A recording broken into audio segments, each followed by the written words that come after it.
All right. So excited. I signed up for your coaching program, Mr. Kyle. Now, what do I do? I just got my license. What do I do? Yeah, so let's just break down from the very beginning. So let's assume you've done nothing, right? Let's just say that you haven't even been on social media. Okay. You chose to be a hermit crab for the last 10 years of your life for whatever reason. And so you just got your real estate license. There's multiple things I would do. First, you need to have a Facebook page, and I would go ahead and spin up the personal page and the business page. Okay. And then I would go ahead and make an Instagram account. And then I would go ahead and make a YouTube channel. Those would be the 4 places that are, 4. 2 of those are technically, it's 3 different places. 2 of them are on Facebook. Right. That's where I would start. Then the caveat here would be that I would ask you, tell me your background. If your background is, man, I came out of banking, or I used to work in insurance, then we're probably going to also throw LinkedIn into the mix, because that's an incredible place for business people to be. If you tell me, I was a stay-at-home mom for 11 years and now the kids are big and, I just wanted something to do. Mm-hmm. Well, I'm not going to push you towards LinkedIn. Yeah. Because you've got all you need right here on Facebook and Instagram. Okay. And then YouTube. And then we might even add in how much time do you spend on Pinterest? Oh, wow, I'm on Pinterest every day. Great. Have you ever thought about that, people are looking for home-related things on Pinterest all the time? And so, again, I'm not going to tell somebody who was in corporate America for 20 years that they need to go hang out on Pinterest. Right. So we've got to really get into the mindset of the individual. This isn't a one-track success story. Okay. So that's where I'll start. So then the first thing we have to do is we have to make you look like you're better than you already are. Okay. Right? And so we've got to start creating content, right? This is the beauty of a new agent is they haven't found success yet. Mm-hmm. So they're willing to do whatever we ask them to without the pushback. Mm-hmm. Because they can't go, well, last year I sold 30 houses and I didn't even use Instagram. Yep, that's been my pushback ever since. Right? Yep. So we don't have to deal with that. So they're going to do what we tell them to do. So we're going to start from content. And so I'm going to be telling them, go make sure the office knows that if somebody has a listing and they love an open house, but they don't want to host it themselves, that you're going to do it. Just start taking those on. In those, you're going to do a video tour of every one of those places. And you don't have to say, hey guys, I'm sitting in an open house for Bob Smith.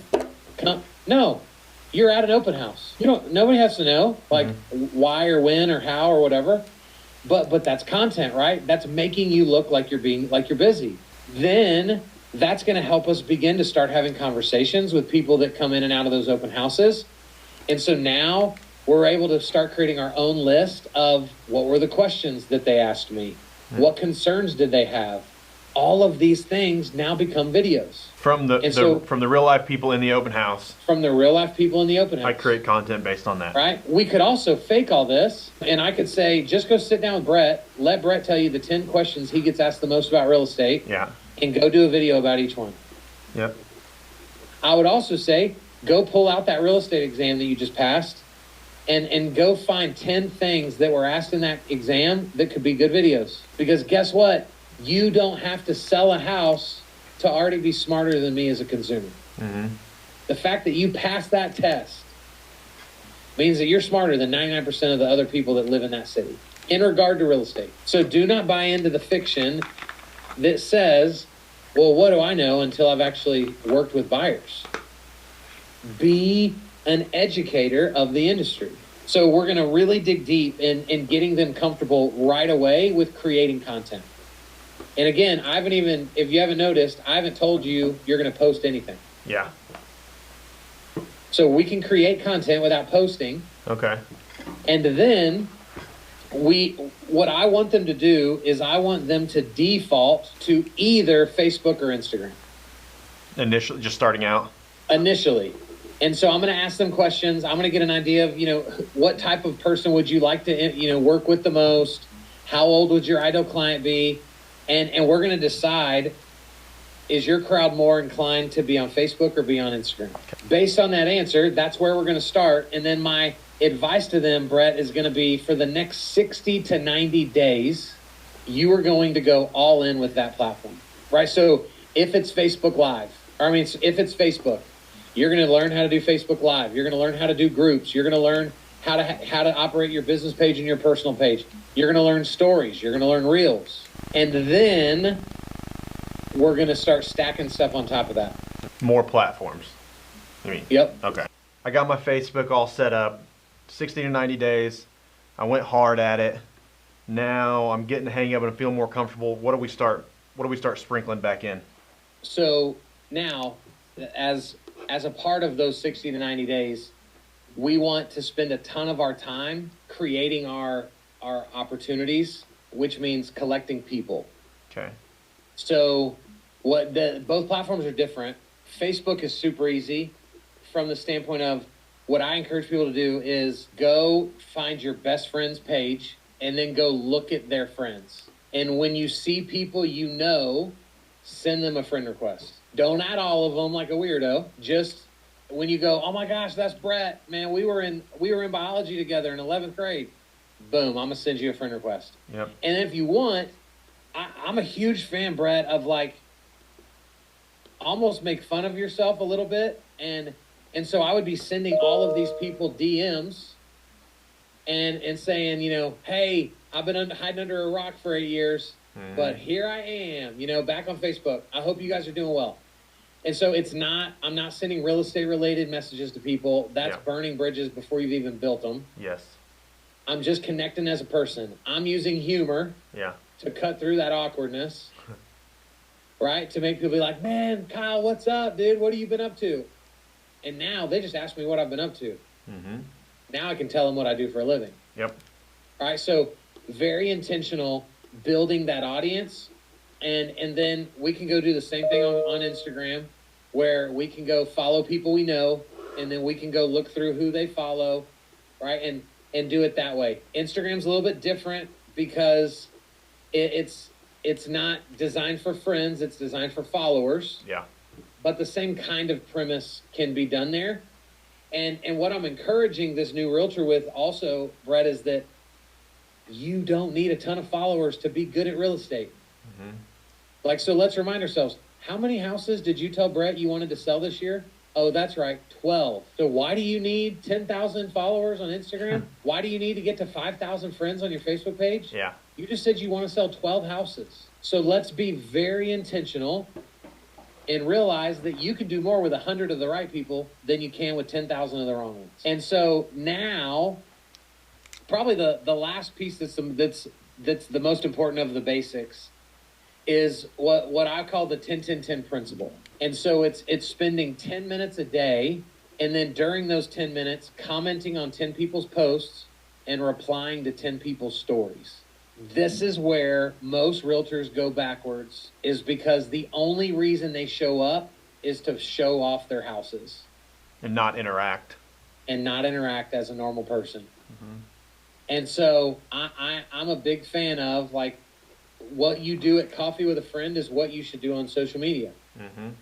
At coffee with a friend, you would ask questions. At coffee with a friend, if their baby was with them, you would be telling them how cute their baby is. So let's take all these real life conversations and start having them in a digital way. And what it does is it provides you 10 opportunities every day to show up publicly in front of people by commenting. And then it gives you 10 opportunities every day to invest privately with the right people. Because when I comment on your story, it puts me in a DM with you. So now you and I have the chance to have an intimate conversation that isn't for the world to see. And the other part of this, Brett, is I want to make sure, because I don't know why recently I've had a couple brokerages that they've called me after we've done an event there and been like, hey, so you don't think that like all of this replaces like all the other ways that we teach them to do lead gen? And I'm like, oh my gosh, no. Why? So like this is not, there is no silver bullet. What I teach, in my opinion, if what you teach them, which we would call a little bit more like old school real estate, if you teach old school real estate, what I teach, in my opinion, is going to double what you're normally used to getting a loan. It's not a replacement. It's an on top of. Yeah. So that as you're making calls, as you know, as you if you want to reach out to expireds, or you want to door knock, or you whatever lead gen activity you want to do, the better you look online, you're going to increase the success rate of all of the other activities, because all those other activities are going to go look you up, and then they're going to reach out or they're not. The way in our training, we kind of compare it to like hunting versus farming. A lot of the old school, right, the going out face-to-face prospecting, the open houses, the expireds, that's like hunting. You can get business today on that stuff, but you have to farm, which is going to be planting seeds and getting business in 3 months or 6 months. And so I've always been afraid, because I think for me, my limiting belief is if I tell someone to go do social media, they're not going to do the things that make them money today, and they're gonna go broke before those things, potentially turn in. And so 100%. So they have to truly see it as a funnel pipeline of the whole system. Yeah. Right. Mm-hmm. It is with everything else. Yeah. Not necessarily better than everything else, but it's also the other benefit of this is traditional farming techniques in real estate. They're only as good as the last time you did them. My farming on the internet, doing video content, bro, I get calls all the time from people that saw a video of mine 2 years ago.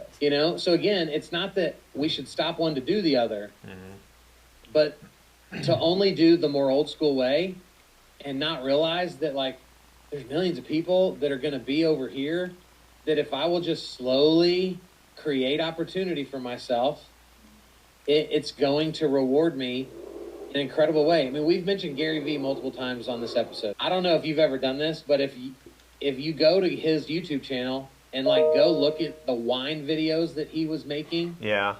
When he first started doing videos, dude, they are so awful. They're terrible. Yeah. And that's how he started. Yeah. And now he's a bajillionaire. Yeah. And so man, it's about starting. That's the backbone of all of this is, if you've listened to this whole episode and you've taken great notes, right, good. But what are you going to do about it today? Yeah. Because if you just go, okay, cool, I'm going to start filming videos, that doesn't benefit you if those videos never get outside your camera roll. Mm-hmm. So let's take some action. Let's put the needs of others above the insecurities of ourselves, so that I care more about helping you than I do about looking stupid. And you'll look up and go, do I have a team that sells 100 houses a year and I take 8 vacations a year? How do we get here? Yeah. That's part of how you get there, in my opinion. And just like you said, the other prospecting, this sits out there forever and can be searched and indexed and emailed and texted. It's so powerful. Create something once and it's out there forever. Yep. That's very, very powerful. Okay, so create my platforms based on my background. Figure out which platform I can utilize the best immediately. Go into the field, start creating content. Yep. Start figuring out what content people want to hear. Default to Facebook or Instagram based on whatever my current following might be more appealing to, or whoever I'm trying to appeal to, maybe. Right. Yep. Go all in 60, 90 days, create opportunities, and I love that term, create opportunities, which is expanding your network, capturing people, accepting friend requests that you maybe would not have accepted prior, or reaching out to people that to engage, so that you're not just beating people over the head. Real estate, and then make sure that this is with everything, not in place of everything. I think that, for me, that's a key piece, because I don't want people to stop what they're doing. 100%. It's so easy. That is like that's all of what I would call phase 1. Okay, how many phases are there? Right. I don't know. I just made that up. It's intro to social media.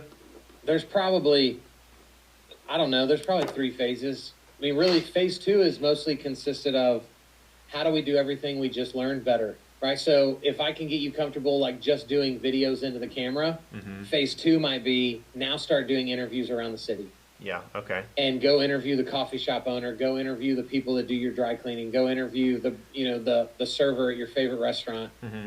Because now when we get other people on camera with us, they're going to share it. And now I get free exposure to all of their people. Yep. Okay. Right.